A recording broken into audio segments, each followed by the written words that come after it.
Eco kids, और हम बच्चों ने मिलकर एक छोटा सा नुक्कड़ नाटक तैयार किया है और हम चाहते हैं कि आप सभी उसे देखें। और सबसे बड़ी बात, आप जिस तरीके से पर्यावरण के प्रति जागरूक होना चाहते हैं और हो सकते हैं, ये तरीके हमने आप सभी को बताए हैं। आशा करते हैं आप सभी को पसंद आएंगे और आप उसे समझेंगे और अपनी जिंदगी में अपनी जो डेली रूटीन है, अपनी लाइफस्टाइल है,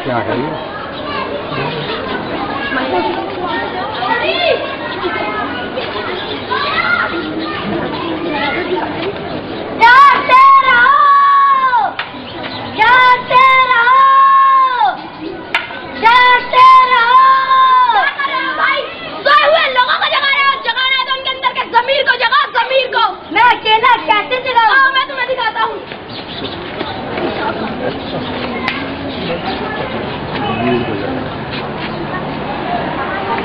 माँ कहाँ जा रही हो? बस मैं जा रही हूँ सब्जियाँ लेने। तो अपना थैला लेके जाओ। मुझे थैले की क्या जरूरत? सब्जी वाले के पास कितने होती तो है। नहीं माँ, आप अपना थैला लेकर जाओ। जरूरी है अपने पर्यावरण को खराब करना? पहले जमाने में भी तो लोग अपने कपड़े का थैला लेकर जाते थे। टमाटर ले लो, टमाटर ले लो। टमाटर कैसे दे रहे हो? 10 रुपए किलो। 2 किलो दे दो। ये लो। नहीं, आप मेरे कपड़े के थैले में ही दो।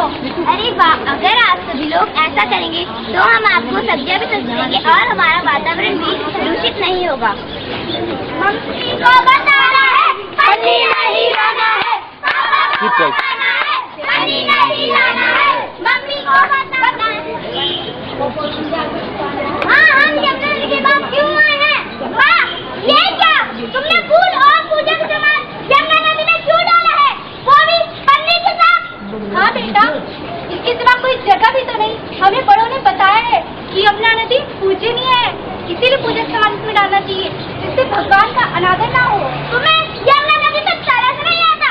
पूजनीय तो हमारे माँ बाप भी होते हैं। अगर हम ऐसा करें तो आपको कैसा लगेगा? अगर आप अपनी यमुना नदी को बचा नहीं सकते तो उसे बर्बाद करने का कोई हक नहीं है। जरा इतनी नदी को तो देखो। जी हाँ, जरा देखो यमुना नदी को।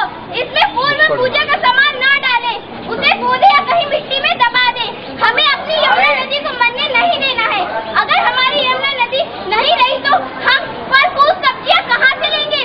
कोई भी राज्य में पानी न देगा। पर्यावरण को बचाना है, यमुना नदी को बचाना है। यमुना की जंग में हम सब संग हैं, नदियों की जंग में हम सब संग हैं।